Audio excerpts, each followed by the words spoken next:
अस्सलाम वालेकुम जी, मैं हूं नायाब बदर। नाज़रीन, इस टाइम मैं उस बेबस माँ के साथ, मजबूर बाप के साथ मौजूद हूँ जिनका बेटा काशिफ 20 साल उसकी उम्र, जो अपने बाप के साथ काम पर जा रहा होता है। रास्ते में हवाई फायरिंग होती है, उसके दिमाग पर गोली लगती है और जो है वो अपनी जान से हाथ धो बैठता है। अस्पताल लेके जाते हैं, वहाँ के डॉक्टर्स जो है वो जवाब दे देते हैं, बल्कि वो तो देखते ही नहीं है कि कोई मरीज़ आया, इसको चेक ही कर लें, शायद इसको फर्स्ट एड दे देंगे, बच ही जाए। माँ बाप का वो इकलौता बेटा था, 3 बहनों का इकलौता भाई था। बच्चे के वालिद जो हैं और वालदा मेरे साथ मौजूद हैं, बच्चे के वालिद से पूछते हैं, बात करते हैं कि आखिर ये कैसे मामला पेश आया और क्या उन्होंने जो है FIR दर्ज कराई है। अस्सलाम वालेकुम सलाम।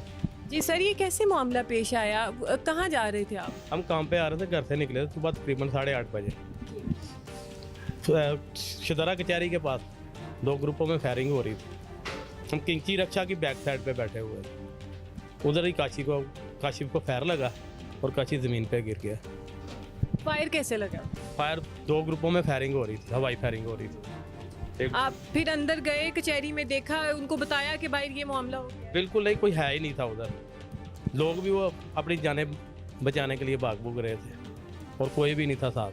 तो जिस तरह हवाई फायरिंग हुई है, क्या उनमें से नहीं कोई मरा कि सिर्फ काशिफ को ही गोली लगी? काशिफ से पहले एक और बंदे को गोली लगी थी। 3 जख्मी भी थे उधर, वो मामूली जख्मी थे, लेकिन एक बंदा जो 2 ग्रुपों में से एक बंदा फायर हुआ उनका। अच्छा, आप बच्चे को फिर हॉस्पिटल लेके गए या मौके पे ही उसका दम उसने दे दिया? लेके गया मैं, ये हॉस्पिटल लाया। उसके बाद ब्लीडिंग तो आपको बताया काफ़ी ज़्यादा हो चुकी हुई। फिर डॉक्टरों ने तो इनके मामू वगैरह उनको पहले ही कह दिया कि जख्म गहरा है। तो बेहोश था बिल्कुल, वो तो होश में आया ही नहीं। 2 दिन वेंटिलेटर पे रहा है, वो डेथ हो गई उसकी। अच्छा, म्यू हॉस्पिटल वाले डॉक्टरों ने बेगोरी की थी, उनकी एम्बुलेंसेज में कोई फर्स्ट एड नहीं थी? नहीं, ये 112 वाले थे। इशदरा के पास ही 112 वाले हैं, उनका दफ्तर है, बिल्कुल नज़दीक है। वो भी गाड़ी 15 मिनट बाद आती है। उसके बाद ना ही ऑक्सीजन है, ना ही कोई इस तरह की कोई चीज़ है कि उसे फर्स्ट एड दी जा चुके। बिल्कुल नहीं थी, कुछ भी नहीं थी उनके पास। तो बच्चे ने बिल्कुल आपको कुछ कहा कि बिल्कुल चुप हो गया? जब उसे फायर लगा उसकी आवाज़ ही नहीं निकली, उसी टाइम वो बेहोश हो गया। इसके बाद उसकी कोई आवाज़ नहीं। तो आपने FIR दर्ज कराई? FIR में आपको बताया कि FIR हमारी उन्होंने दर्ज नहीं की। तो सब यही कह रहे हैं कि FIR पे FIR नहीं होती।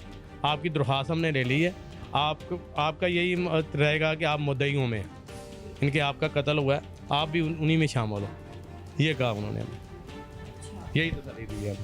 तो इसके अलावा आप इधर जो आपके MP MNA जो भी हैं इलाके के, उनके पास गए हो, मदद की अपील की हो आप? ये मेरे मोहल्लेदार हैं सारे, और भी मिलने हैं।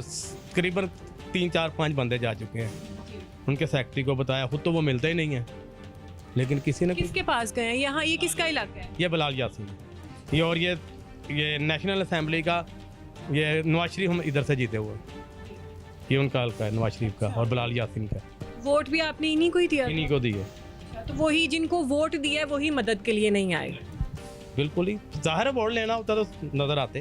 तो कितनी बार गए हैं आप वहाँ? तकरीबन ये मेरे मोहल्लेदार हैं, तकरीबन 4 से 5 दफ़ा जा चुके हैं। अच्छा, आपके अलावा आपके मोहल्लेदार भी जा चुके हैं, तो फिर भी उन्होंने कोई रिस्पॉन्ड नहीं किया? कह के आए सारे, लेकिन कोई भी नहीं। मेरा बेटा भी बेटा ही था। मुझे नवाज से मैं ये पूछती हूँ कि उसका भी अपनी औलाद होगी क्या? अल्लाह ना करे उसका ऐसे होता तो वो क्या खामोश बैठती, कुछ ना करती, ना जाती थाने, ना से पूछती कुछ कि क्या कर रहे हैं हमारे लिए। वो पुलिस वाले तो कुछ कर नहीं सकते, तो क्यों रखी है हमारे लिए पुलिस? हटा दे उनको सबको, जैसे ही होना है काम वैसे ही होना है। जब गोलियाँ वैसे चलनी है, उनको होने वो चलनी है, वैसे भी चलनी है। तो पुलिस का भी यहाँ पे कोई काम नहीं है पुलिस का हमारे मुल्क में।